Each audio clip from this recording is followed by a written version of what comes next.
Our pal from DraftTek.com, Kennedy Paynter. And good morning, Kennedy. How are you?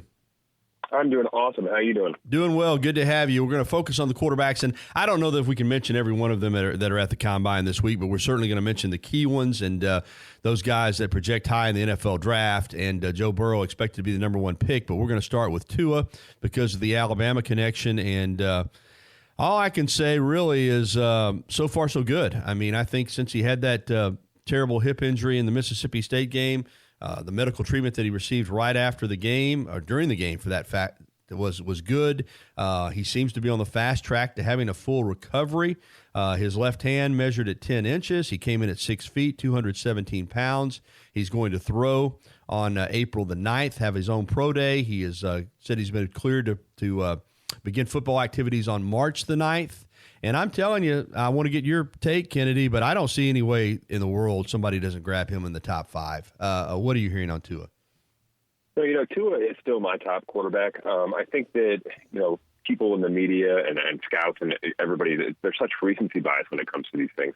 I do like Burrow as a prospect very much, but, tank for Tua has been what we've said for 2 years now. And all of a sudden it changes because, Burrow had a fantastic season. I'm not going to take anything away from that. But I still value Tua over Joe Burrow as a prospect because of what we've seen in the past. Now, the issue is the medicals. We don't know, and we probably know what teams know about the medicals. And if those medicals aren't coming back clean, if we're worried about, injuries down the line, because it's not just the hip, he's had the ankle and knee, and he had a hammy a couple years ago. If it's going to be lower extremity injuries going forward, then, I would take Burrow over Tua. But as just a prospect, ignoring injury, I think Tua he reminds me of Drew Brees, and he can move. I just love him as a prospect. Kennedy, let me ask you this, and clearly there's the Ohio connection with Burrow being an Ohio kid, Cincinnati with the top pick. But if everything's checking out well with Tua in the medicals, do you think the Bengals should have him in consideration with Burrow for that number one overall slot? I do. I wonder as far as, taking a pick that high, I wonder with the medicals, what the Bengals are going to do. It's also the Bengals. I mean, they're called the Bungles for a reason. They kind of do whatever they want. I wouldn't be surprised at this point if they take Chase Young. Burrow has been less than enthusiastic about playing for the Bengals. He still, even yesterday, wouldn't give an answer as far as did he want to play for the Bengals. He said he wanted to be the number one pick, but he wouldn't say he wanted to play for the Bengals. So if that ends up being an Eli Manning situation, who knows what will happen. But I do think that as long as Tua checks out and your doctors say there's no long-term risk, I think he should certainly be in consideration for that first pick. You say you still got him rated number one over Burrow, and it's close. I get it between the two, and we'll get to Burrow specifically in a moment. But I like what you said. I mean, for 2 years, it's been tank for Tua. He's been acknowledged as the number one quarterback once he was draft eligible, and Burrow did have a great year. Obviously, the hip injury, the ankle injury, that's probably the concern with Tua. But if you were picking and you've got him slotted one and then Burrow behind him, what is it specifically that you like about Tua and have him graded ahead of Burrow? I think Tua just physically, you said he's 6 foot. He weighed in almost 220 pounds. Even though he's had more injuries, that's a good size for a 6 foot quarterback. He might be smaller, but he's more mobile. I like his arm strength better. He also has just that easy release, that easy flick of the ball. He gets the ball out so quick. And it was funny, just the other day I heard somebody criticized him for a long throwing motion, and I was like, what are you watching? But he has a very quick throwing motion. Burrow is more deliberate. He's less of an athlete, so he needs to kind of put more behind his throws. If you watch his deep throws now, how Burrow makes up for it is he has amazing anticipation accuracy. So he can kind of do one of those on his deep, 45-yard throws. He just throws it higher up in the air. It takes longer to get there, but he can throw it earlier because of his anticipation, whereas Tua can just flick it 45 yards, and he can get it there on a line, or he can put it up in the air. So I think Tua, you have more available to you, whereas the limits of Burrow are going to be, his arm strength has been great. He isn't the biggest guy, and you kind of wonder about that long term. And I think the Aaron Rodgers comparisons for Burrow are completely ridiculous because Aaron Rodgers had an incredibly strong arm coming out, and Burrow, the one knock on him is that he doesn't have a very strong arm. I'm with you. I would take Tua ahead of Burrow myself, if maybe I'm biased, but if the medicals check out. Let's get to Burrow, though. As I said, he had a phenomenal season. I mean, arguably as good a season as we've ever seen from a quarterback in college football. He is an Ohio kid.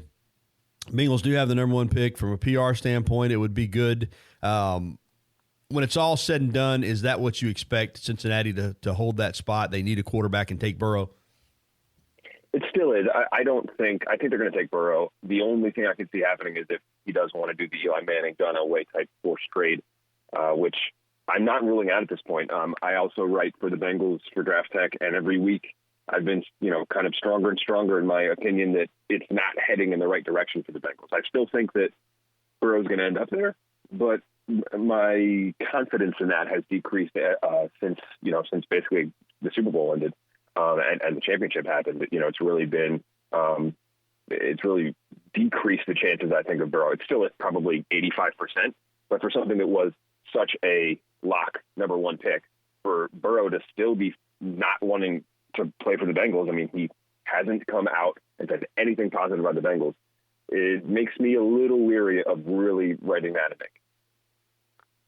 Some other quarterbacks, and I want to keep it kind of regional here before we go around the country. Let's go ahead and talk about Jalen, obviously, because he spent 3 years at Alabama, the year at Oklahoma. He was asked again, like he was at the Senior Bowl, about changing positions. He did say, I'm a team-first guy, but I'm also a quarterback. He wants to play quarterback. Now, Kennedy, you grade these guys. I just have an opinion. I think he can. I think there's a spot for him in the NFL as a quarterback with the way the game has changed. I'm not saying as a starter or maybe a role where he can be a backup quarterback and then maybe they can get him into the game in other areas. But give us what you have in terms of Jalen Hurts, where you have him graded, and whether or not you think he can play quarterback in the NFL. So I have him as my seventh quarterback. I think you hit the nail on the head, though. I mean, he has tools that make him attractive to where the NFL is going. He's not there yet. We don't know if he really will get there. His inconsistent decision-making and accuracy makes it tough to say, put this guy on the field in the NFL. In college, you can turn the ball over 3 or 4 times and you can still put up 60 points and win a game, but that doesn't happen in the NFL, really, as we saw with Jameis Winston this year. So I think he has the tools to, like you said, be a backup quarterback and a solid backup quarterback, especially for a team that employs that kind of offense. And he develops. We don't know where these guys are going to go, especially a guy like Jalen Hurts, who, by all accounts, is a leader of men and is a hard worker. You can't really put a cap on where those guys will go. So because of his mobility and his ability as a playmaker with his legs, and also to throw on the run, he throws fairly accurately on the run compared to other quarterbacks. It's really those pocket throws that he struggles with. When he's stuck in the pocket, he struggles with anticipation and that sort of thing. So he can develop, sure, but I would want to see him be drafted, probably on day 3 by a team that's ready to put him in as a backup and have a specific plan for him. With what Taysom Hill's doing in New Orleans, I'd have to think that helps Jalen. Kind of what you were saying is a team could peg him for a backup quarterback / maybe a package for him on offense in some other ways. Yeah, it's funny, actually. I have a Taysom Hillish here in my note role, maybe. If I don't know how I feel about the whole Taysom Hill thing. I don't know if I wouldn't start him and I wouldn't get rid of Drew Brees or even consider not having Drew Brees and starting Taysom Hill. But it is interesting, that package that we've seen. It'll be interesting if other teams try to do the same thing. I think the combine is going to be big for Jake Fromm because I'm hearing a lot of mixed opinions on him now. As far as I've even read one guy said he should have stayed in college and came back for another year. What's your opinion of Jake Fromm? So I disagree with that. I don't think that he should have stayed for any reason because I think that he's basically maxed out. I think What you see is what you get with him. I think he's an Andy Dalton type guy. He's a good leader. He's a good player. He works hard. His teammates love him. But he doesn't have a strong arm. He's not going to burn you with his legs. I think he had 40 rushing yards total in his college career. So he's what you see is what you get. If you have a great offense around him and a good offensive mind, he'll distribute. He'll make smart decisions. Probably a West Coast offense that doesn't require him to throw the ball downfield too much. So if he's in the right offense with the right things around him, then I think that he could flourish. But, he needs to have all of the pieces in place before that happens. Got a couple more minutes here with Kennedy Paynter, so let's get to some of the national guys. Let's start with Justin Herbert from Oregon. I mean, if you drew a guy up, I guess he would be the guy. 6'6", big strapping guy, can throw it. How high in the first round do you think he goes? I think my top 4 quarterbacks, so he's actually number 4 behind Love, and it's hard, I kind of struggle with that 3 and 4 with Love and Herbert. I think all of them will be going in the top 13 picks. I just think that maybe even top 10. I think that there are enough teams that need quarterbacks, and the quarterback carousel that is supposedly going to happen in the offseason, I think is really going to be probably Phillip Rivers moving, and that might be it. So I think that there are going to be teams that have needs up top. I think the Chargers are going to be looking. I think the Panthers are going to be looking. I don't think it's a coincidence that they've all of a sudden touted Cam as being perfectly healthy and they can't wait to work with him. I think that they want to move him. So I think there are going to be teams in the top 7 or 8 that need a quarterback. And then you're talking about teams like the Colts and the Saints that might need a quarterback in the early teens there. So, the Saints have not had an issue with trading up at all. So I think that depending on what you're looking for, Herbert is exactly what you said. He has prototypical size. He has the arm strength. It's that anticipation, and can he really see the whole field, and can he do it consistently? Question with him. It's also the question of how quiet he is. He's just not a very vocal leader. He's just kind of a laid-back guy. So in the NFL, Eli Manning was also criticized for the same thing coming out. Obviously, he was fine. But people often want in their quarterback, they want that leader, that boisterous leader. He's just not that guy. All right, let's get to Jordan Love. He had a phenomenal year in 2018. Lost some players from that offense I thought was not quite as effective in 2019. But you said it. You got him right there with Herbert. What do you like about him? He's huge. I mean, for a guy to move the way that he does at his size is amazing. It is, people compare him to Patrick Mahomes because that's the most recent thing. He's different than Patrick Mahomes, but he also gives you that idea of, if this guy pans out, I can do whatever I want with him. He can throw on the run. He makes just some incredible plays running backwards, throwing off his back foot, throwing across the field, all things that you shouldn't be doing, that he can do.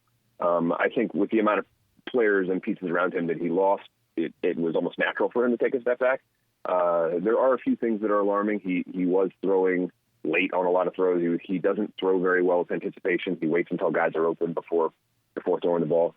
You like to see guys, throw into those windows before a cut is made or a break is made. He doesn't do a whole lot of that, so it's kind of a projection with him. But the reason I have him above Herbert is because he has that swagger and that ability to be a Mahomes. So if I'm going to be swinging at the top of the draft on 2 guys that are maybe not, automatic hits, I'm going to try to swing for the fences rather than kind of go for a possible double with Herbert. I got you. Kennedy Paynter with us from DraftTek.com. All right, I want to ask you about a couple more guys that started out in the SEC but transferred to other schools. Jacob Eason at Washington, who used to be at Georgia. Yeah, so he obviously has a cannon. He's a big, powerful guy. He moves actually fairly well, so he's not like a Ryan Mallett type. He has a very good arm. He would be awesome in a system like in Tampa with Bruce Arians. Play action, throwing the ball deep, vertical type passing, which isn't really dominating the NFL right now. But I think if he's going to max out and if he's going to do well, that's the type of offense he needs to be in. They just need to figure out his mechanics. He has a very wide base at times, and then other times he'll be throwing off one foot. So he really needs to be honed in on those mechanics. But the sky's the limit for him. I mean, with that kind of arm and that kind of arm talent, he can do whatever he wants if somebody can kind of make sure that he's using consistent mechanics. And a guy who's had a spotty career but has some talent. Started at Ole Miss, finished at Michigan. Shea Patterson. What do you think of him? Is he draftable? He's right on the edge there. I mean, when it gets to the later round, it's hard to predict often with quarterbacks. It's kind of in the eye of the beholder who might be taken. Sometimes I'm scratching my head at the guys that are taken late. I think he's right on the edge there, having been in such a big program that's basically he's played in crowds that are going to be bigger than NFL crowds. He has the leadership. I think that kind of thing will cover up some of the inconsistencies and the fact that Michigan has sort of gone backwards in his tenure there. So I think he probably will be drafted for those reasons. He's coming from a big program, and he's a leader, that sort of thing. I think that he will be probably picked up late, but I don't see a whole lot of NFL opportunity this future. All right, wrapping it up with Kennedy Paynter from DraftTek.com. You've gone over the guys, but go ahead and just rattle out for your top 5 quarterbacks in the upcoming draft again in order. Sure. So I have 2 going as my top quarterback. Joe Burrow's next. Then I have Jordan Love, Justin Herbert, and Eason would come in at 5th. And tell us how people can follow DraftTek and follow you on Twitter. So I'm on Twitter at Kennedy_Paynter. And then our website, DraftTek.com, we actually use an algorithm to set the draft board. We set our picks up, and we have the algorithm kind of put our picks with where the draft value is, and we just let that simulation happen, and then we, of course, comment after that. During the draft, we actually update it live, and we comment it live, and it reloads every pick after that live through the 4th round, so it's kind of a fun way to follow the draft on draft day. Otherwise, we update once a week for now, and getting closer to the draft, we'll actually be updating twice a week. Our new mock draft just came out yesterday. So please check us out, DraftTek.com, and leave some comments or hit me up on Twitter if you want to talk about it. Great stuff, and we'll be talking to you frequently between now and the NFL draft. Thanks, Kennedy. Sounds great. Thanks.